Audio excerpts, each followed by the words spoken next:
Hello everybody, AJ Ryzik here. Today we are going to take a look at Kubuntu 15.04.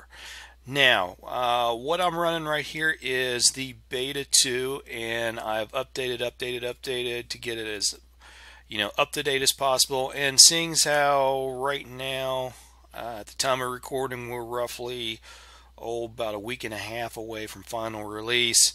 We're well past feature freeze, so other than maybe some bug fixing, what you see here is what you're going to get with the final release. Now, with everybody who knows me knows I'm a big Gnome 3 fan. However, I've really been watching the development of Kubuntu 15.04 mainly for the fact that we are now on KDE Series 5. KDE 5.2, I think .1 to be exact, is where we're at for the release. And KDE has always been, for somebody that wants to tweak their system to the nth degree, KDE has always been the bee's knees, and KDE 5. It's really shaping up to be just as versatile as KDE 4 was. A lot of the issues that we had in KDE 4 have been addressed. The look is really good. I mean, and KDE traditionally has been a neat looking distro, but or desktop environment, but they really done a great job with all the flat theming. And normally I'm not a flat theme kind of person, but the way they've handled it in KDE, really done a good job with that.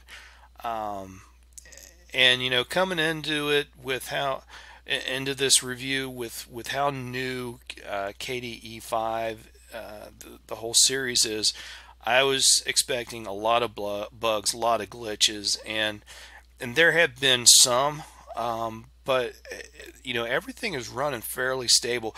The little issues that I've run into have not been major problems. Definitely not something that would stop your productivity or anything like that. There have been a couple of times where I've added widgets to the desktop and the screen has crashed, but then it recovered really quickly. Got the little error message, and then boom, we're up and running again right away. So no major things, so pretty happy with that. Alright, I've got the Kubuntu wiki page open here, and here we are on Kubuntu 15.04, and talks a little bit about Plasma 5. And of course, we're, like I said before, we're at Plasma 5.2. 5.3 is scheduled to be released, I believe, April 23rd. And my guess is if Kubuntu follows their normal pattern, within days of that release, they will have 5.3 up in their updating repositories. They're usually really quick about that. Email notifications popping up, which is fine, except for I'm trying to record a video. Anyway, all right, so there we are about Plasma 5. Most of the applications are 14.12. Let's see where it's. This is the 14.12.2 update with bug fixes and translation updates. Several applications have imported to KDE 5, but those which aren't should fit in seamlessly. And I haven't been through every single application yet, but at least from what I've seen so far, everything seems to be working great. Once again, they went with LibreOffice for their Office suite, version 4.2. I think 4.4.2 I think is where it's at. Firefox 36, I believe after I did the update it went to 37. And you can see here all the known bugs so far. Um, and I'm kind of looking through here. Most of these I did not encounter. Um, Here's the one that I did run into. Kwallet wants to migrate empty Kwallet 4. When you first, when first setting up uh, the whole Kwallet and your email and all that, it's wanting to migrate Kwallet 4. Well, it's a new installation. There's nothing to migrate. So like I said, I ran into that bug, but you hit the cancel button and boom, you're on your way. And most of these bugs that we've been running into are similar kind of things. It's more of an annoyance than a problem. Now, one little issue I did run into, once again, not a major deal. Um, but I was adding widgets, seeing what worked, what didn't, that sort of thing. So just like before, you can go and add widgets to your desktop. And let's go and pull the calendar on here. And you can go and add a calendar to your desktop. You can do it like this, so it just pops open when you click on it. Or if you got the screen real estate, you can actually grow the thing.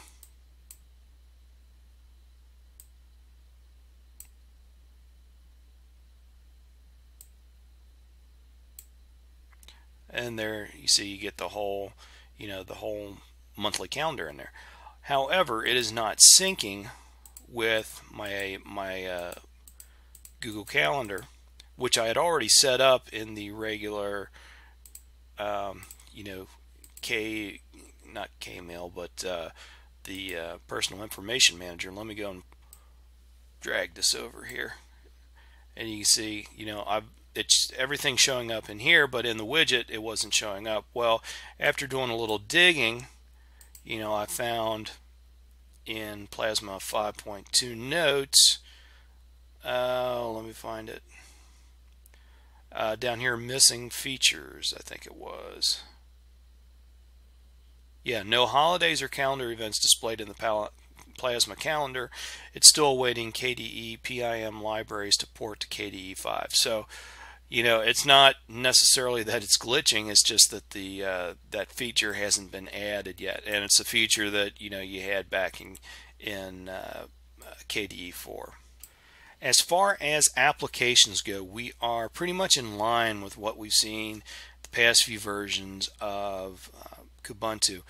I already mentioned we're still rocking LibreOffice for our Office suite. That's probably the best option for an open source Office suite anyway. Web browsers, Firefox. We still got the entire Contact Personal Information Manager. Pull that over. So you get Kmail, you get the K-Contacts, the calendar, to-do list, aggregator feeds, the journal, the pop-up notes. So all that stuff is here, and I was playing around with it a little earlier. Everything seems to be working just fine with those applications. Of course, Dolphin is still our file manager, and it is probably the best file manager available in any Linux distribution. You get dual screen if you want to run dual screen, plenty of options to move stuff around. Just a great file browser, file user. The Gnome team could take a few hints from them. I mean, I like the look of the latest Gnome files, but as far as functionality, Dolphin blows it out of the water tenfold. So anyway, we talked about that stuff. What we got up here in graphics, we've got LibreOffice Draw, of course, for drawing, KDE Image Viewer, K-Snapshot for a screen capture program. And we already talked a little bit about, we've got Firefox here, KBitTorrent, for our BitTorrent needs. The KDE Instant Messenger. Let's kind of scroll down here, see if there's anything that's kind of standing out. Not really. I did add, for doing my screencasting here, I did add Cheese, Simple Screen Recorder, and VLC, so I could check on my files after I recorded and make sure everything was working correctly. Brazo for our disk burning needs, and I don't know why we got both, but we've also got K3B for disk burning. So why? But I don't know. I guess trying to be Ubuntu compatible or something like that. I'm not sure why we have both. Of course, our KDE sound mixer down here, and the default video player is Dragon Player. Personally, I always just go with VLC. It's cross-platform, seems to work on every platform, and will play virtually anything. All right.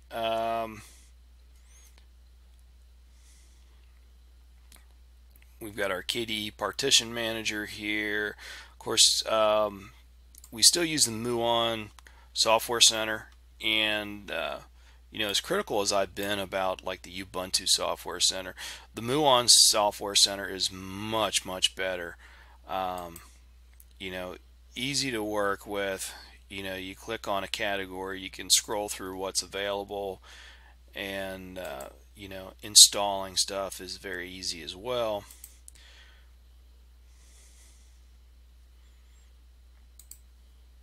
And doesn't seem to glitch and crash and all the stuff that we normally see with the Ubuntu Software Center. So very happy with that. And one of the things that I like, while you are in the Software Center, you're picking out new software to install. At the same time, you can click over here to installed software, and anything that needs to be updated while you're in this application, you just click update all your software while you're adding new software. I mean, why can't you do that in the Ubuntu Software Center? I mean, you would think that updating software and adding new software, that would all be the same program. Nope. Everybody's got to have two separate programs to do, something that's extremely related. I've never gotten that. All right, let's see where did I leave off at? Oh yeah, down here in system. Okay, anyway, we got our system log viewer, system monitor for monitoring, RAM usage, CPU, all that sort of thing. And I will say that RAM usage is about in line with what we've seen previous versions of Kubuntu. Baseline, I was in the 750, 800 meg range. Of course, rocking my screen recorder, the webcam viewer, and multiple instances of Firefox. I was up in the 1.5 gig range, but baseline, it's about what I expect to see. Of course, we've got our terminal here, update manager, our K-Wallet management tool, utilities. We've got our text editor, archive tool, clipboard tool, once again our files, and popping up notes, and our calculator, and of course the infamous help. Configuring the look of your system is just as easy as it was back in the KDE 4 days. Just pull up your settings,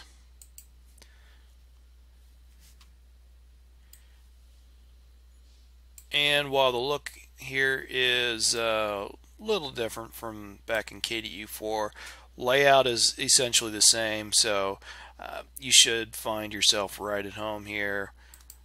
Got our workspace theming, desktop theming, all the different themes, cursor theme, splash screen, Once again, the color picker, fonts, icons, application style. Here's where you can really get into changing the look of your system by playing around with the widgets and fine-tuning that. Got not a huge number, but a few pre-installed widget styles, and then you can do a little fine-tuning here.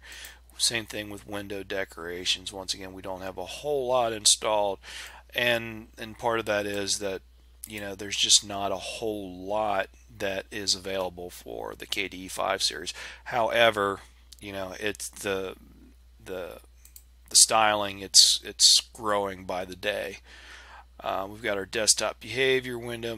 I mean, like I said before, if you're familiar with running, making tweaks to your looks on KDE 4, here in KDE 5, it's going to be virtually the same as far as the process you go through. Setting up printers, everything worked just fine. Everything worked right out of the box. Driver management, I've got a Sapphire 7700 graphics card on my desktop.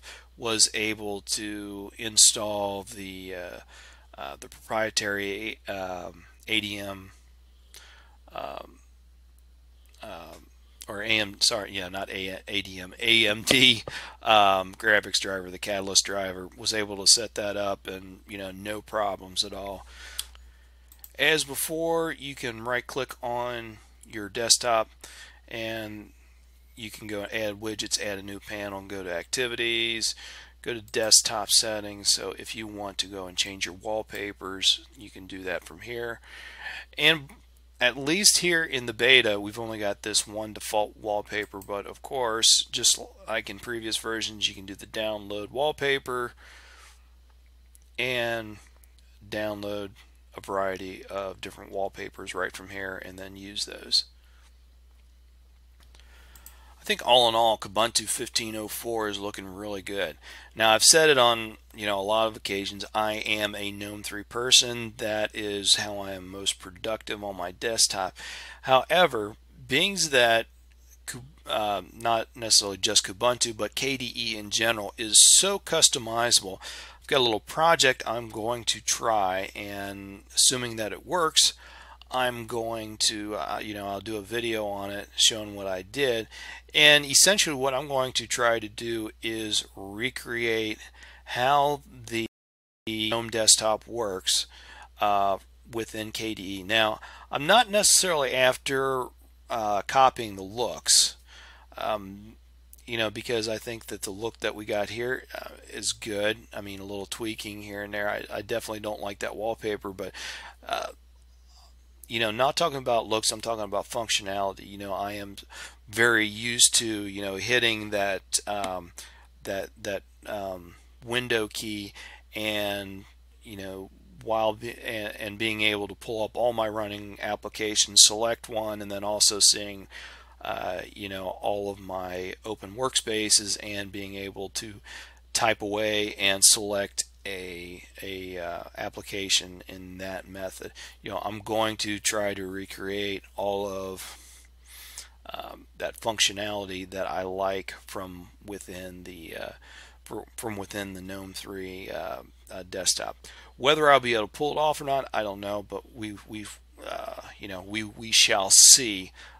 We'll see how that project goes, and like I said, if it works out, I'll do a video on it. Even if it doesn't work out, I may still do a video and say here's where my attempt failed. But anyway, that is about it for this video. Hope you enjoyed it. Give it a big old thumbs up if you liked it. Please leave questions, comments, all that kind of stuff down below, and I will get to it as soon as possible. And thanks for watching. See you next time.